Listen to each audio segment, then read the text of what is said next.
Hello, welcome to Orenda Books at Bedtime. My name is Wes Camel and I'm guest hosting, introducing Orenda Books authors who are reading from their work. Last week we heard from Paul Hardesty, who read from The Evolution of Fear, part 2 in his Claymore Straker series. And in a Hardesty double bill, this week we're going to hear Paul reading from Absolution, which is the final part in the series. Absolution takes us on an odyssey across Africa with Claymore Straker, who is Paul's action hero. But this last part is slightly different in that Paul introduces us to the voice of another character, a female character, Rania, who is Claymore's love interest. And it really presents a lovely balance with the action-filled scenes that Claymore has become known to us for. Rania is very reflective, but also on a very important mission of her own, and we see the two lovers far apart, perhaps coming together. So let me tell you a little bit more about the book. It's 1997 and 8 months since vigilante justice seeker Claymore Straker fled to South Africa after his explosive testimony to Desmond Tutu's Truth and Reconciliation Commission. In Paris, journalist Rania Latour, Claymore's former lover, comes home to find that her son and her husband, a celebrated human rights lawyer, have disappeared. On an isolated island off the coast of East Africa, the family that Clay has befriended is murdered as he watches. So begins the fourth instalment in the Claymore Straker series, a breakneck journey through the darkest reaches of the human soul as Clay and Rania fight to uncover the mystery behind the disappearances and murders and find those responsible. Relentlessly pursued by those who want them dead, they must work together to uncover the truth and to find a way to survive in a world gone mad. It's a beautiful book, a literary book, as well as being an action-packed thriller. I think you're really going to enjoy this reading from Paul. Hi, I'm Paul Hardesty, and I'm just going to do a reading for you from my new novel, Absolution, which is the fourth in the Claymore Straker series.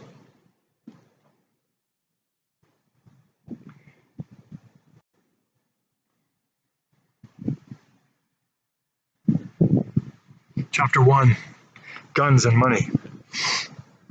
26th of October, 1997. Latitude 6 degrees, 21 minutes south. Longitude 39 degrees, 13 minutes east.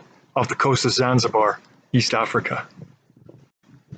Claymore Straker drifted on the surface, stared down into the living architecture of the reef, and tried not to think of her.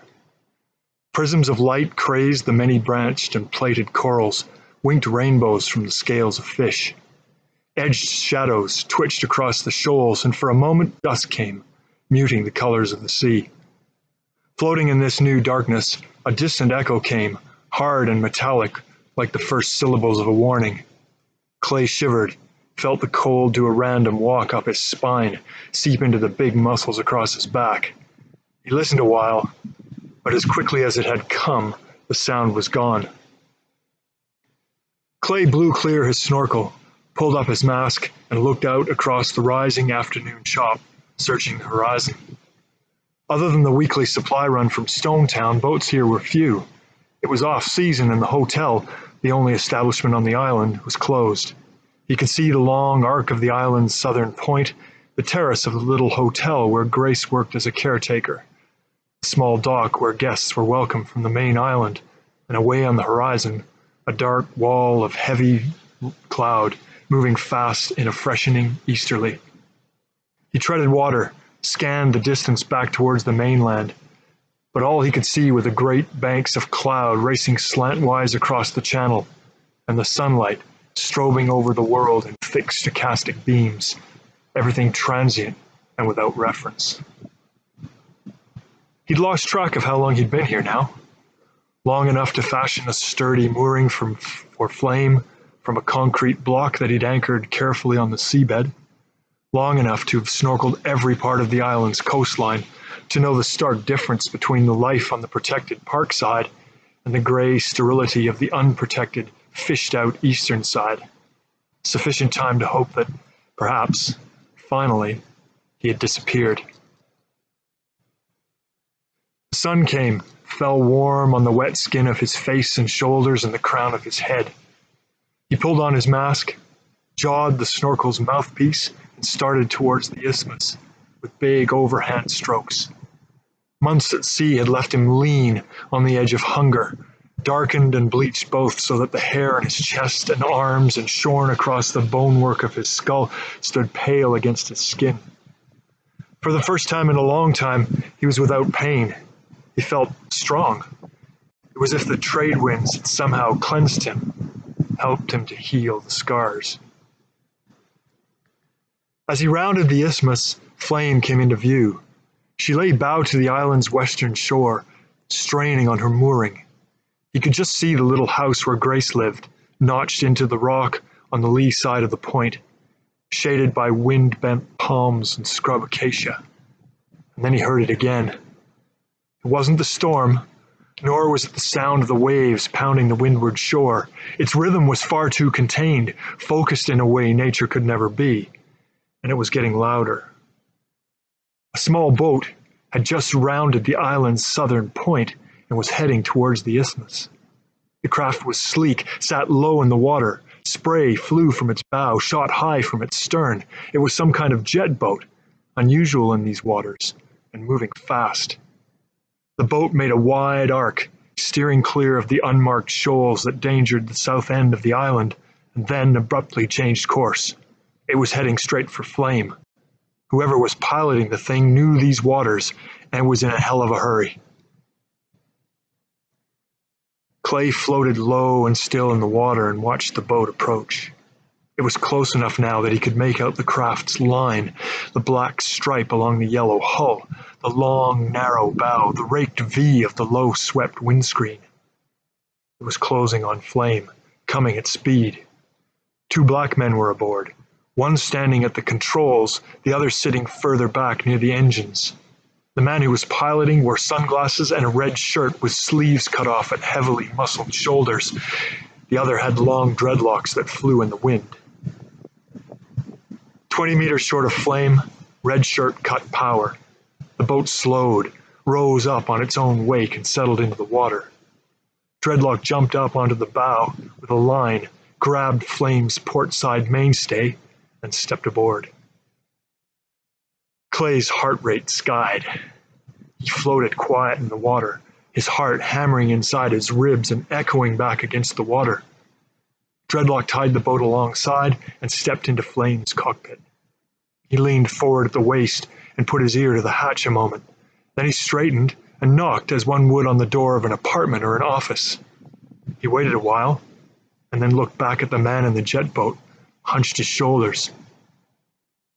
"Take a look," came Redshirt's voice, skipping along the water, the local accent clear and unmistakable. Dreadlock pushed back the hatch, Clay never kept it locked, and disappeared below deck. Perhaps they were looking for someone else. They could just be common brigands, out for whatever they could find. All of Clay's valuable, his cash and passports, were in the priest hole. His weapons, too. It was very unlikely that the man would find it. So beautifully concealed and constructed was it. There was nothing else on board that could identify Clay in any way. Maybe they would just sniff around and leave. 9 months ago, he'd left Mozambique and made his way north along the African coast.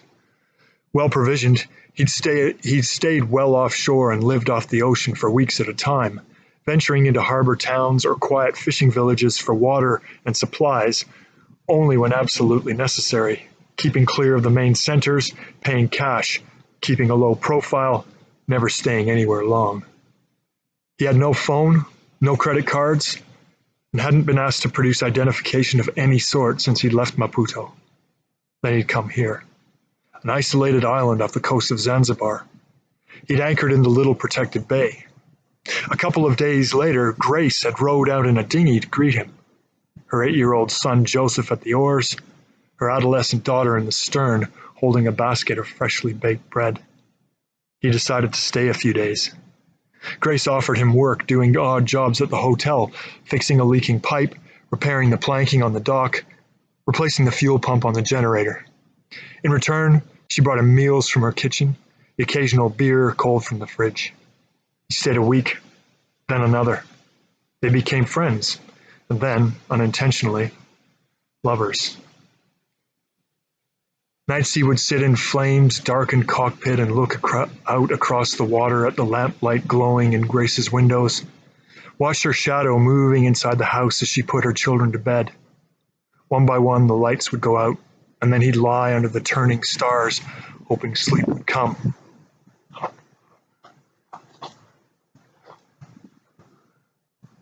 After a while, he'd realized that he'd stayed too long. He'd made to leave, rowed to shore and said goodbye. Joseph had cried. Zeus just smiled. But Grace had taken him by the hand and walked him along the beach and out to the rocky northern port of the island, where the sea spread blue and calm back towards the main island, and she'd convinced him to stay. But now Clay shivered, watching Dreadlock move about the sailboat. The first drops of rain met the water, a carpet of interfering distortions. "Hali!" shouted Redshirt in Swahili from the jet boat. "News?" "No here," came the other man's voice from below deck. "Is it his?" said Redshirt. "Don't know." "It looks like his." "Don't know." "No guns? No money?" "Me say it. Nothing." "Fuck. What do we do?" "We find him. Let's go." The jet boat's engines coughed to life with a cloud of black smoke. Dreadlock untied the line, jumped back aboard, and pushed off. The boat's bow dipped with his weight, then righted. Clay dived, watched from below as the craft made a wide circle around Flame, buffeting her with its wake, and then it turned for shore. It was heading straight for Grace's house.